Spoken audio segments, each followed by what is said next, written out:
Cia. Dia hilang, Cok. Wait. Kiamat. Belum. On cam. Belum. On kan cepetan. Dia kan belum join. Ini Udah udah nih. join. Udah. Oh my god, wait. Oh my god, wait. Tuh. Holy shit. Wait. Tuh. Nanti unmute terus sapa ya kakaknya. Aba-aba Ya aja. udah. Cia udah siap? Aku Yes, mulai girl. recordnya dari sekarang ya. Ya, oke. Yuk, 1, 2, Oke. 3.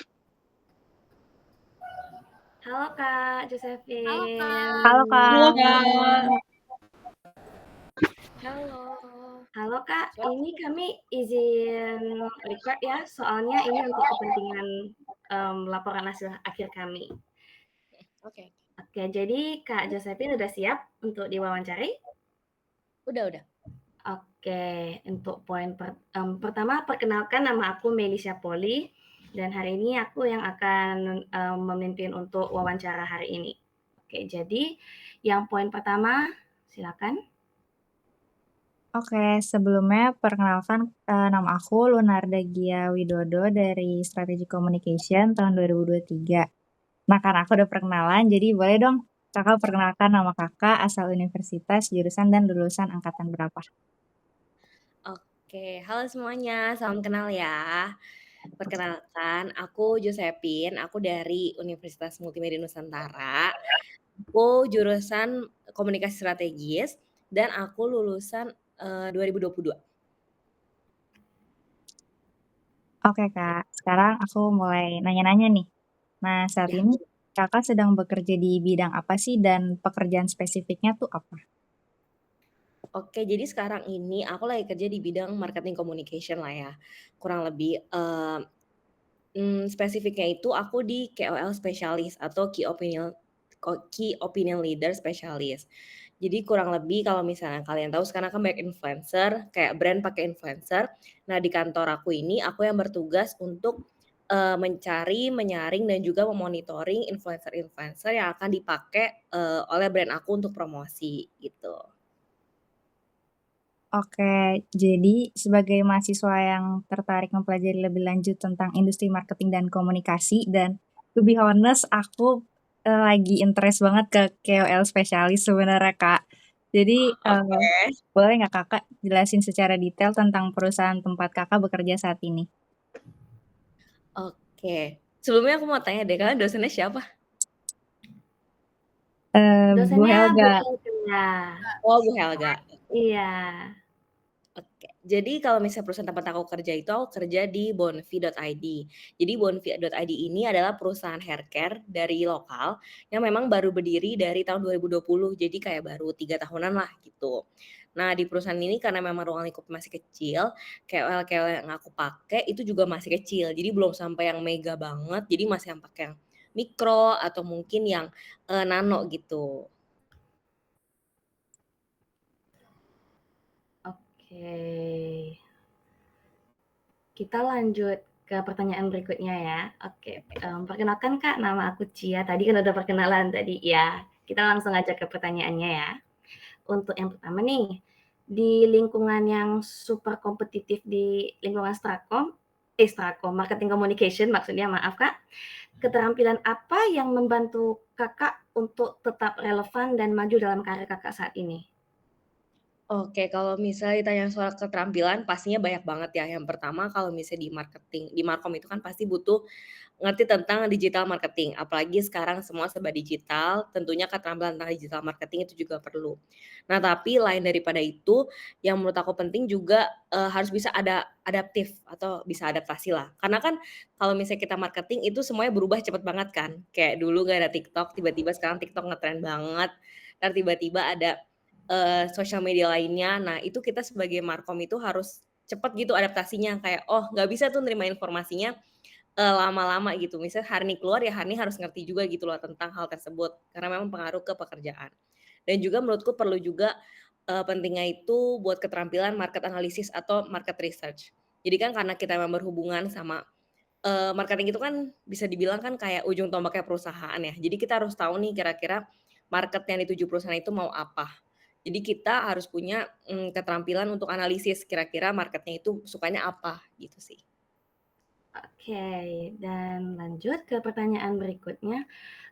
Bagaimana menurut Kakak nih, bagaimana sebaiknya seseorang mempersiapkan diri mereka untuk menghadapi tantangan yang ada di industri marketing communication? Oke, banyak belajar sih menurutku, kayak sekarang internet itu luas banget ya, kayak nggak bisa kayak, nggak mau belajar ini, nggak mau belajar itu, nggak mau ikutan tren." Menurutku itu nggak bisa banget gitu loh karena di marketing, karena pasti kalau misalnya nanti kalian kerja, di bidang marketing yang diperluin adalah up to date gitu loh. Jadi menurutku itu sih yang paling penting. Oke. Oke, thank you, Kak. Lanjut ke pertanyaan berikutnya. Oke, untuk pertanyaan berikutnya akan aku tanya, aku Abigail Elisa Niman dari Strategy Communication juga. Untuk pertanyaan pertama, apa aja skill atau keterampilan yang kakak pelajari dari kuliah yang benar-benar kakak belajarnya di kelas itu yang paling efektif dalam pekerjaan di bidang kakak sekarang di Markom? Oke, sebenarnya banyak ya, nggak cuman 1 atau 2 gitu. Cuman yang paling aku notice itu adalah public speaking. Jadi waktu itu public speaking aku tuh bareng sama Bu Lolita, kalian dapet gak sih? Kita Nggak dapet? belum, Kak. Belum, Kak, iya Iya, belum belum ambil. ambil ya. Menurutku itu skill yang paling penting pertama sih untuk marketing ya.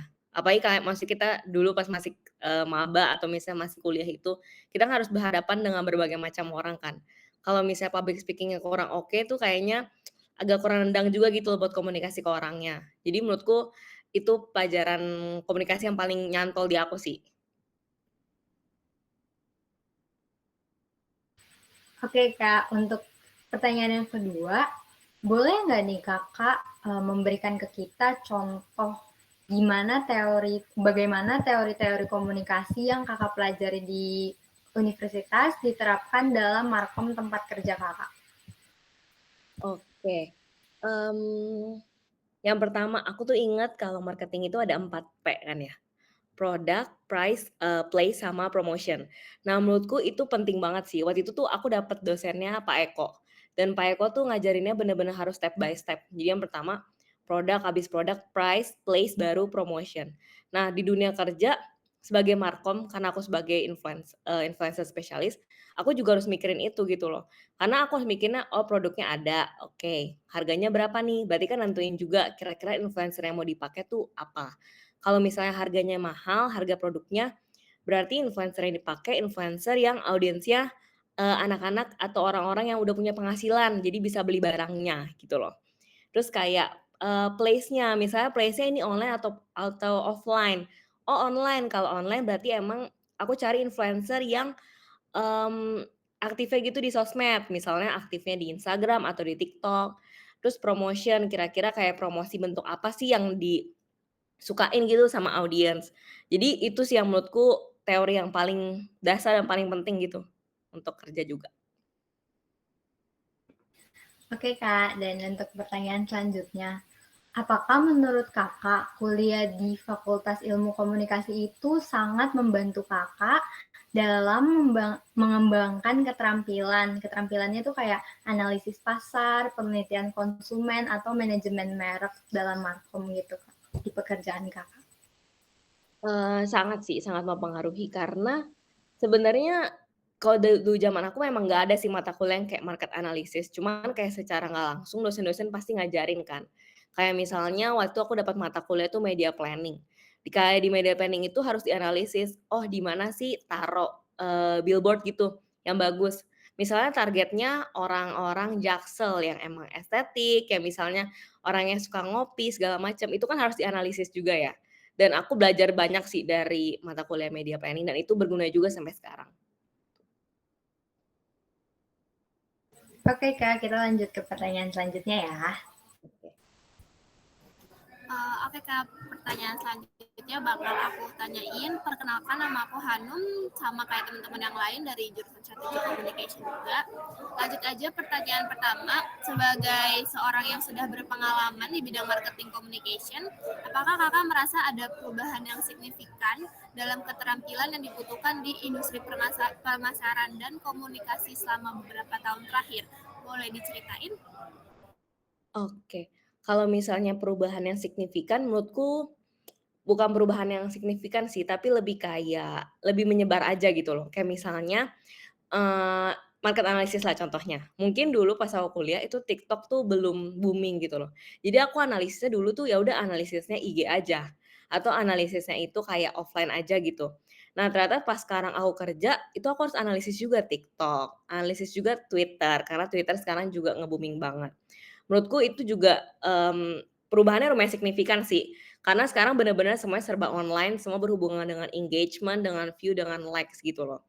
Dan kalau misalnya buat yang lain juga, copywriting, kayak keterampilan copywriting menurutku juga sangat berubah. Kayak misalnya dulu sesimpel, ya udah beli nih, ini produknya bagus banget gitu loh. Tapi ternyata di dunia sekarang, apalagi dunia aku kerja, copywriting kayak gitu tuh udah nggak kepake gitu loh. Sekarang kepakainya kayak yang maknanya mendalam, yang kayak cuman beberapa kata, atau mungkin yang, storytelling gitu loh. Jadi menurutku, lebih ke arah situ sih perubahannya.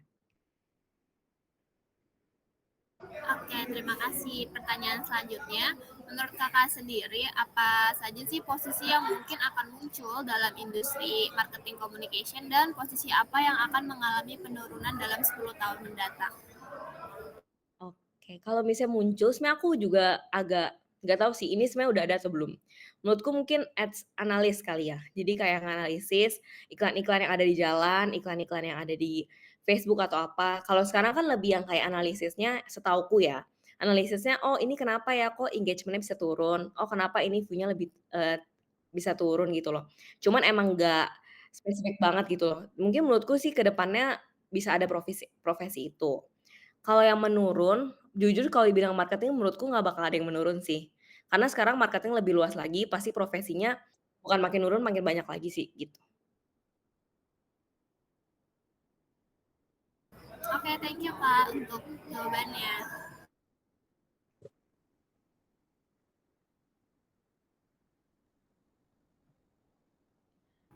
Oke Kak, izin bertanya. Perkenalkan, aku Najwa Nandari, sama seperti yang lain, aku juga dari Strategic Communication.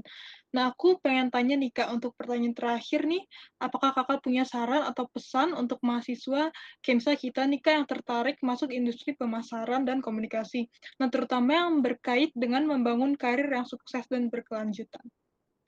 Oke, Izin tanya Kak. sarannya itu menurutku yang pertama, jangan ketakutan duluan. Jadi dulu tuh banyak banget dosen yang kayak bukan dosen sih, mungkin beberapa orang kayak, "Ya ampun kalau masuk ke dunia agensi itu pasti hektik banget, itu pasti susah banget, kalian bakal nyesel." Aku udah pernah rasain dan emang hektik banget. Cuman maksudnya pas di situ ternyata seru juga gitu loh, apalagi marketing itu kan kenal banyak orang.